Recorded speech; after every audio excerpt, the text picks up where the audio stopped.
Hello student, welcome to February Physics. Today discuss the topic numerical methodsல Gauss elimination method பற்றி நம்ம பார்க்க போகிறோம்.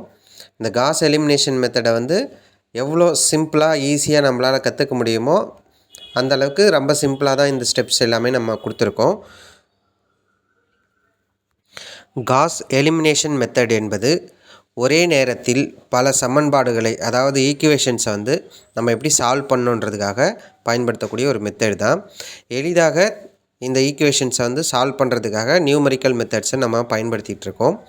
எப்பொழுதும் நம்ம பயன்படுத்தும் பொழுது ஒரு 2 வகையான வழிகளை பயன்படுத்த வேண்டும். ஃபஸ்ட்டு வந்து பார்த்திங்கன்னா வேரியபிள்ஸ், 2 வேரியபிள்ஸ் அல்லனா 3 வேரியபிள்ஸ். தட் மீன்ஸ் நம்ம மேட்ரிக்ஸில் பார்க்கும்போது 2x2 மேட்ரிக்ஸு 3x3 மேட்ரிக்ஸ்ன்னு சொல்லுவோம் இல்லைங்களா. அந்த மாதிரி அந்த மேட்ரிக்ஸ்க்கான நியூமரிக்கல் வேல்யூஸை வந்து ஈக்குவேஷன்ஸாக கொடுத்துருப்பாங்க. இந்த ஈக்குவேஷன்ஸை வந்து நம்ம வெரி ஷார்ட்டாக எப்படி சால்வ் பண்ணுறது அப்படின்றதுக்காக இது எங்கெல்லாம் பயன்படுதுன்னு பார்த்திங்கன்னா இன்ஜினியரிங் ஃபீல்டுலேயும் அதே நேரத்தில் சயின்ஸ்னு வரும்போது மேக்ஸ், ஃபிசிக்ஸ், கெமிஸ்ட்ரியில் பயன்படுது. அப்புறம் கம்ப்யூட்டர் சயின்ஸில் வந்து ப்ரோக்ராமிங் பண்ணும்போது இது எல்லாமே பயன்படுத்தப்படுகிறது. இப்போ நம்ம இந்த கிளாஸில் பார்க்க போகிறது வந்து பார்த்திங்கன்னா 2 வேரியபிள்ஸ் இருக்கக்கூடிய ஒரு ஈக்குவேஷன்ஸ், இரண்டு வேரியபிள்ஸ் இருக்கக்கூடிய ஒரு ஈக்குவேஷன்ஸை பார்க்க போகிறோம். அந்த ஈக்குவேஷன்ஸ் வந்து பார்த்திங்கன்னா காஸ் எலிமினேஷன்ஸ் மெத்தடில் எப்படி ஈஸியாக அந்த எக்ஸோட வேல்யூ என்ன, ஒய்யோட வேல்யூ என்னன்னு கண்டுபிடிக்க போகிறோம். இங்கே கொடுக்கப்பட்டிருக்க கொஷின்ஸ் என்னென்னு பார்த்தீங்கன்னா x plus y equal to 5, அடுத்த ஈக்குவேஷன்ஸ் வந்து 2x plus 3y equal to 11 அப்படி கொடுத்துருக்காங்க. ஸோ இதை ஒரு 3 ஸ்டெப்பில் நம்ம ஈஸியாக ஆன்சர்ஸ் எப்படி வர வைக்கிறதுன்னு பார்க்க போகிறோம். காஸ் எலிமினேஷன்ஸ் மெத்தடில் ஸ்டெப் பை ஸ்டெப்பாக இதை எப்படி பார்க்கணுன்னு பார்த்தீங்கன்னா ஒரு 4 ஸ்டெப்ஸ் இருக்குது. அந்த 4 ஸ்டெப்ஸில் வந்து பார்த்திங்கன்னா ஃபஸ்ட்டு கொடுத்துருக்கிற ஈக்குவேஷன்ஸை நம்ம மேட்ரிக்ஸாக மாற்றணும்.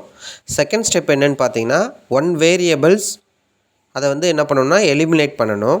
எலிமினேட் பண்ணதுக்கப்புறம் தேர்ட் ஸ்டெப் வந்து அப்பர் ட்ரையாங்குலர் ஃபார்ம்ஸ்க்கு உருவாக்கணும். அப்பர் ட்ரையாங்கிள் ஃபார்ம்ஸ்னால் இதோ இந்த படத்தில் காமிக்கிற இல்லைங்களா, ஒரு எல் ஷேப்பில் வரக்கூடியது, அதை எல்லாமே 0 ஆக்கணும்.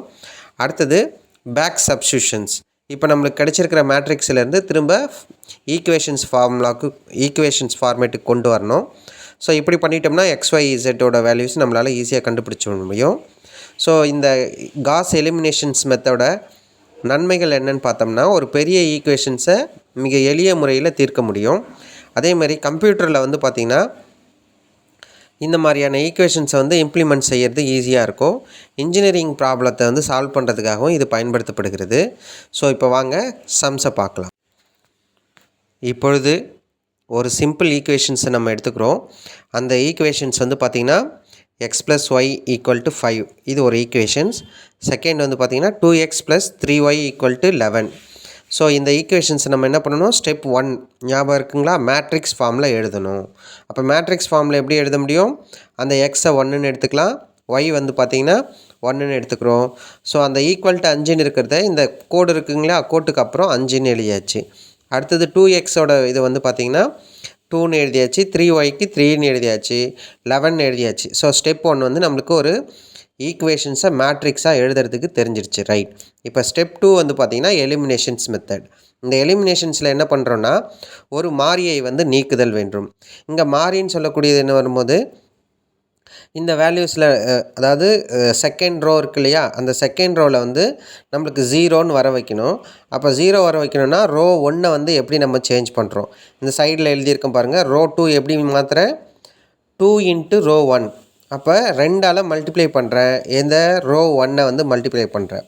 ஸோ அப்படி பண்ண பிறகு ரோ நம்பர் 2 எப்படி மாறுதுன்னு பாருங்கள், ரோ 2 மைனஸ் 2r1. அப்போ 2r1ன்றது என்ன, ஈக்குவேஷன்ஸ் அந்த மேட்ரிக்ஸில் ஃபஸ்ட் லைனில் இருக்கிறத 1 1 5ன்னு இருக்கு இல்லையா, அதை 2ஆல் மல்டிப்ளை பண்ணால் என்னவா மாறும், 2 2 10ன்னு மாறிடுமா.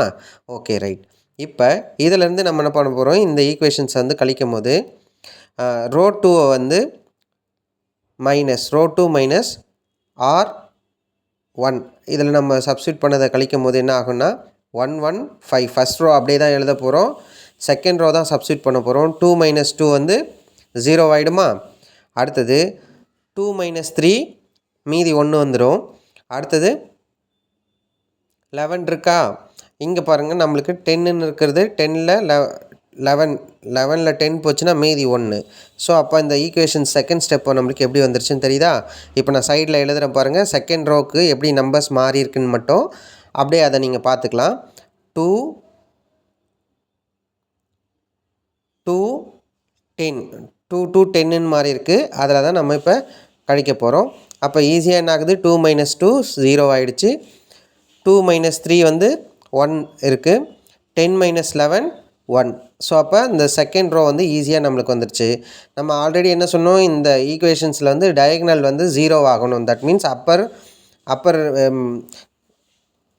மேட்ரிக்ஸ் வந்து 0 ஆக்கணும் அப்படின்னு பார்த்தோம் இல்லைங்களா? ஸோ அதனால் இங்கே 0 வந்துடுச்சு. இப்போ என்ன பண்ண போகிறோம்? Step 3 back to submission. அப்போ இந்த சப்ஸ்டியூஷன்ஸில் வரும்போது மீண்டும் என்ன பண்ணுறோம்? சப்ஸ்டியூஷன் செய்த போது y = 1ன்னு வந்துருச்சு.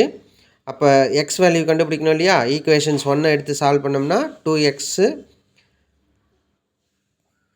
+ y = 5 இருக்கு இல்லையா? அது எப்படி மாறுது பாருங்கள். எக்ஸ் நம்மளுக்கு வேல்யூ தெரியாது.